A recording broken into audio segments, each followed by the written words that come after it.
মৰমৰ ছাত্ৰ-ছাত্ৰীসকল তোমালোকক মোৰ চেনেললৈ স্বাগতম জনাইছোঁ।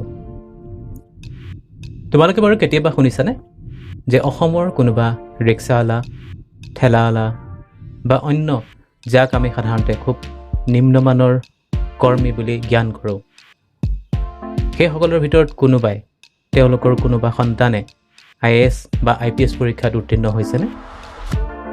তোমালোকে কেতিয়াবা শুনিছানে এজন সাধাৰণ চহা কৃষকৰ সন্তানে অসমত IPS বা IAS পাইছেনে? নিশ্চয় শুনিছা, কিন্তু কিমান শুনিছা সেয়া নিশ্চয় একেবাৰে তাকৰ নহয় জানো? কিন্তু আমি ভাৰতবৰ্ষৰ অন্যান্য বহু ৰাজ্য দেখিবলৈ পাওঁ, যেনে ধৰি লোৱা তামিলনাডু, কৰ্ণাটকা, অন্ধ্ৰপ্ৰদেশ, বিহাৰ, হাৰিয়ানা, এনেবোৰ ৰাজ্যৰ পৰা আমি প্ৰতি বছৰে অধিক সংখ্যক IPS বা IAS লাভ কৰোঁ। এইসকল কেনেকৈ ক'ৰ পৰা আহে, কিয় আহে? তেওঁলোকৰ এনে কি দিব্য শক্তি আছে যে তেওঁলোকে এই পৰীক্ষাটো সম্পন্ন কৰিব পাৰে, তেওঁলোকে ইয়াক উত্তীৰ্ণ হ'ব পাৰে?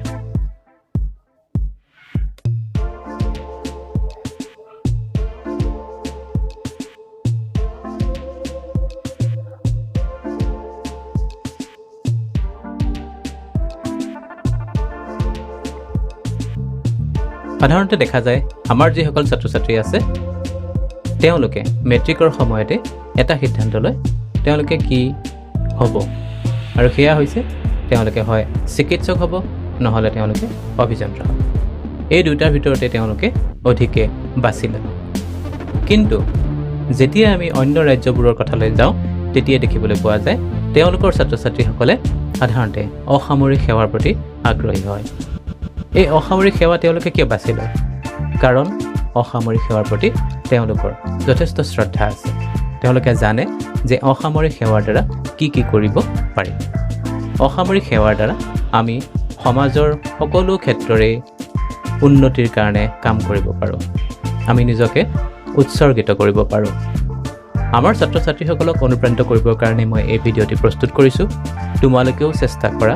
আমাৰ অসমৰ পৰাও প্ৰতি বছৰে বহু সংখ্যক IAS, IPS, আন নালাগে APS বা SCS বিষয়া সৃষ্টি হওক, আৰু এইটো যদি হ'ব পাৰে তেনেহ'লে আমি বহুখিনি আগবাঢ়ি যাবলৈ সক্ষম হ'ম।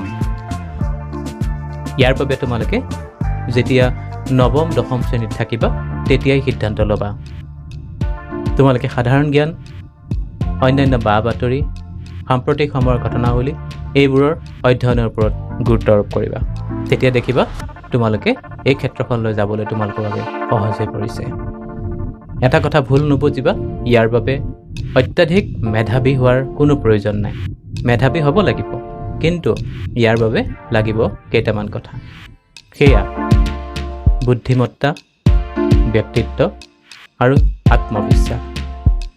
বিশেষকৈ এই তিনিটা কথা তোমালোকে যদি অৰ্জন কৰি ল'ব পাৰা তেতিয়াহ'লে তোমালোকে চাবা তোমালোকেও এনেধৰণৰ প্ৰতিযোগিতামূলক পৰীক্ষাসমূহত অৱতীৰ্ণ হ'ব পাৰিবা, উত্তীৰ্ণ হ'ব পাৰিবা আৰু দেশ মাতৃৰ সেৱা কৰিব পাৰিবা।